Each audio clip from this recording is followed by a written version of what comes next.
I was about to interject that this is like dealing with a couple of toddlers where you can trick them once and then trick them again and trick them again and trick them again. But I've got two young boys and they won't even fall for that.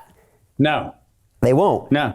You're almost dealing with a mentally impaired public. And like you said, you make them pay attention to this hand over here, and this hand keeps doing the same thing over and over and over again. Yeah. And it seems like it's right there in plain sight. And yet the same con can get rolled over and over and over again. People have asked, how is it they do it so seamlessly?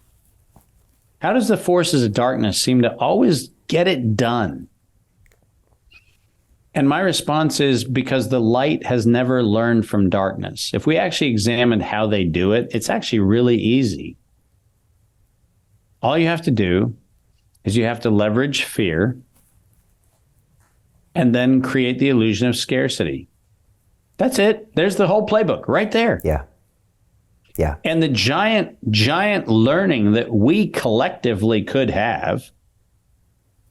And by the way, why would I say something about the next pandemic brought to you by DARPA? Well, I'd say it because I'm actually using the agency of fear, maybe, to wake people up to maybe that's the problem. Maybe public health delivered through the Department of Defense is a bad model. Maybe the Department of Defense should stick to Department of Defense stuff. And maybe biologic weaponization of nature is probably not in the remit of what we should actually have our men and women in the armed forces focused on. We should be focused on things like, I don't know, the things we take oaths to defend. Like all enemies, domestic and foreign. I'm sorry. I just read the evidence of enemies, domestic and foreign, and I haven't seen a single person who's taken that oath stand up and keep their oath. That's a problem. And I get your point about Bobby Kennedy, as in as soon as he has that vaccine discussion, it takes the focus off the bigger picture.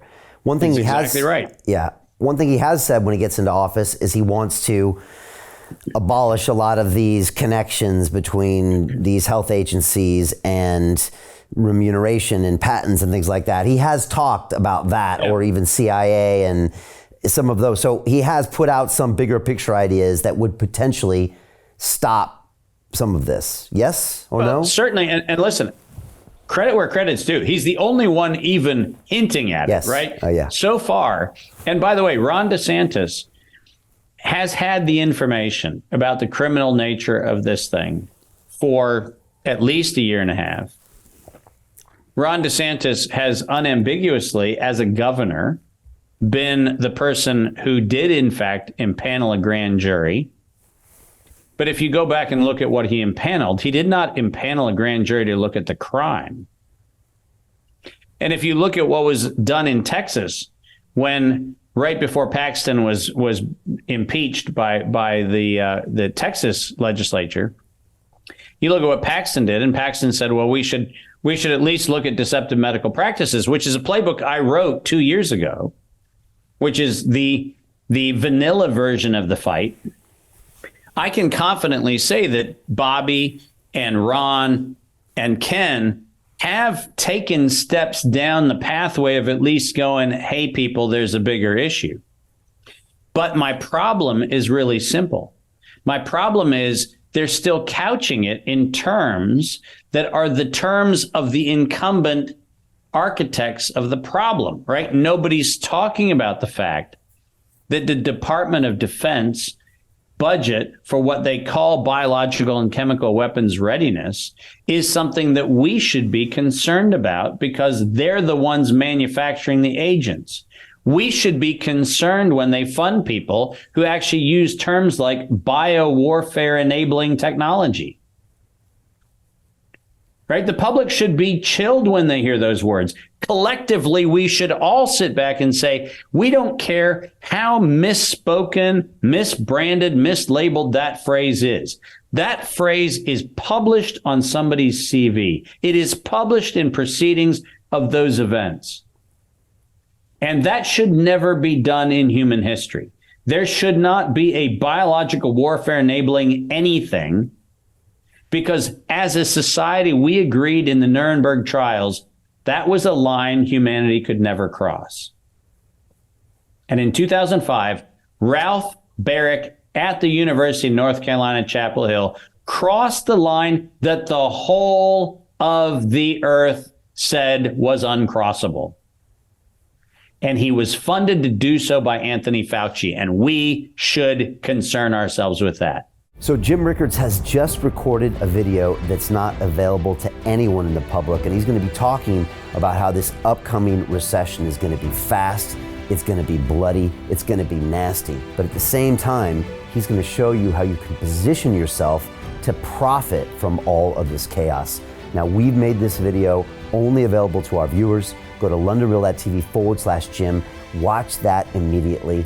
I can't say enough good things about Jim Rickards. He understands the global economic system better than any guest I've ever had on London Real.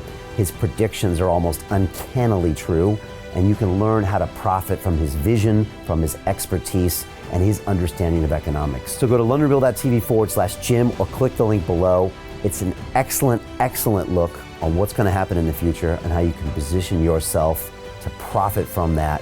Jim is one of the best in the business, one of my favorite guests on London Real, and he's very, very good at predicting the future and showing us all to profit from it.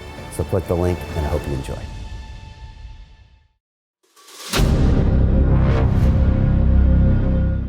I'm looking for partners, collaborators, colleagues who want to join forces with me around the globe and create real value, generational wealth, and financial freedom for everyone else around the world. Get involved in the cryptocurrency markets, get involved in the NFT markets. This is your moment. Life all comes down to a few moments. Don't let this pass. Now it's not too late. Next year's going to be too late. Ultimately, this is about freedom. That's the way I see it. This is about giving power back to the people and enabling billions of people worldwide to use the financial markets to improve their lives and those of their friends and their families and their communities. Honestly, I think it's a violation of human rights not to allow people basic access to financial services. Because right now people are being kept in the dark, they're being robbed of education, and it's a travesty. And so I'm looking for people that want to join me and be a part of this solution. And that all happens inside the DeFi Academy. The gains my students are making are absolutely amazing. Double, triple digit gains in the first month alone. That's amazing. This will change your life. Now is the time to get involved. I'm gonna tell you exactly how my students in my academy made money in the last 30 days. I'm talking about real trading results. And let me just whet your appetite a little bit. Let me hit you with some numbers. I'm talking Brendan from New Zealand is up 68.77% on the month. Steve from Europe up 83%. Albert in Singapore up 169.9% on one single trade. I got Susan up 153% on her call options alone, also rocking 139% returns and 442% returns as well on individual trades. These are people that are changing their financial future in the last 30 days, but it's based on trading discipline. I've graduated over 500 students from inside my academy from over 54 countries around the world. It's amazing.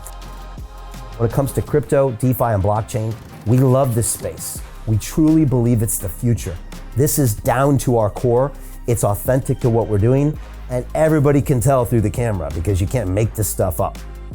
If you're watching me now, wherever you are, I implore you, take 60 seconds right now and join my academy. Apply today. Now you've got a chance. Life all comes down to a few moments. What are you gonna do? What's the choice that you're going to make?